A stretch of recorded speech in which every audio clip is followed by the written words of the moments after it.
अब वोट मिल गया, सत्ता में आ गए तो सारे घोषणा ही बन करके रहा। गैस के बारे में बोला था 450 रुपये में देंगे, आप तो उस पर चर्चा करने तक वो तैयार नहीं।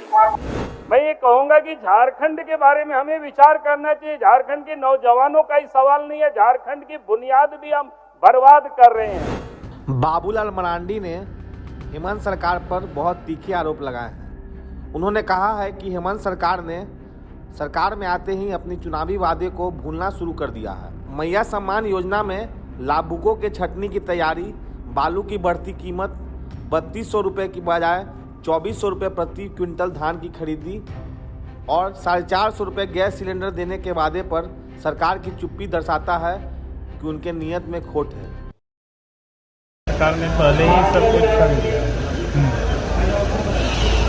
जो उन्होंने मैया योजना दी उन्होंने बहुत उसमें 1000 रुपया दे करके पैसे छटनी के लिए उन्होंने डीसी की ओर से हर वीडियो को पत्र लिखवा है, उसको ऐसे करिए।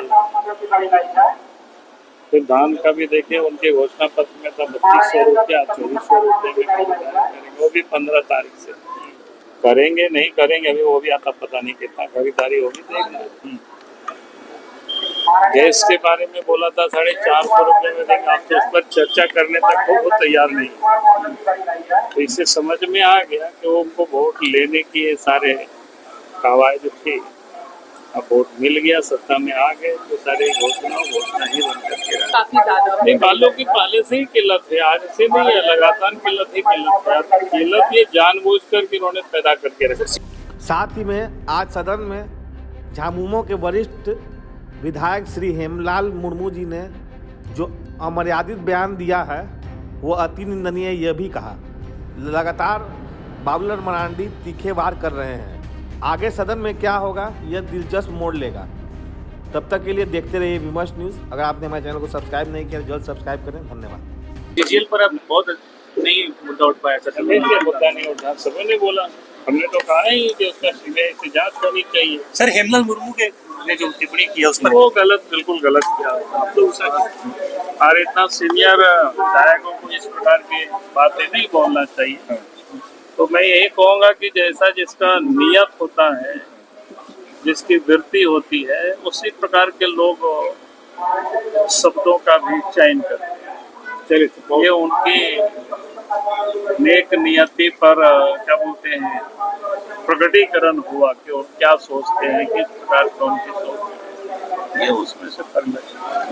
बहाली की अभी चर्चाएं हुई, लेकिन मैं इतना कहूंगा कि उस बहाली की चर्चा से लगता तो बहुत प्रसन्नता होती है कि हाँ इतनी लोगों की बहाली हो जाएगी। लगभग 97 लाख है, 97,000 ऐसा कुछ, लगभग 1 लाख की संख्या है।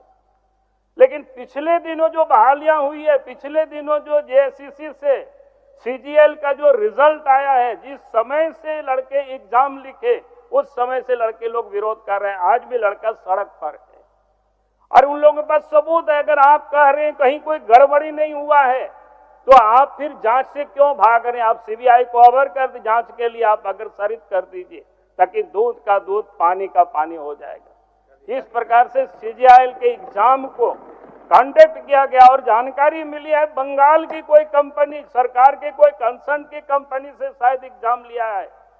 बंगाल सरकार के हम सब लोगों को पता है पिछले दिनों शिक्षक बहाली में क्या हुआ, कौन कितना दिनों तक जेल में अभी छूटा है कि नहीं छूटा है, कितने पैसा लेकर के बहाली हो रही है। मैं ये कहूंगा कि झारखंड के बारे में हमें विचार करना चाहिए। झारखंड के नौजवानों का ही सवाल नहीं है, झारखंड की बुनियाद भी हम बर्बाद कर रहे हैं। और इसीलिए हम सरकार से ये कहेंगे कि भाई हम जब इस प्रकार के एग्जाम होते हैं, लड़का को ये जो भरोसा होनी चाहिए, लेकिन आप भरोसा कहाँ दिला पा रहे हैं। इसलिए मैंने ये कहा ये बड़ा गंभीर मामला है अध्यक्ष महोदय, ये कोई छोटा मोटा मामला नहीं है।